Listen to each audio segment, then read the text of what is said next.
لا يكلف الله نفسا إلا وسعها،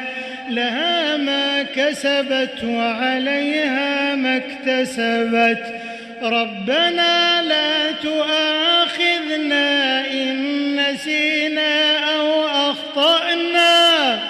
ربنا ولا تحمل علينا إصرا كما حملته على الذين من قبلنا، ربنا ولا تحملنا ما لا طاقة لنا به، واعف عنا واغفر لنا وارحمنا، أنت مولانا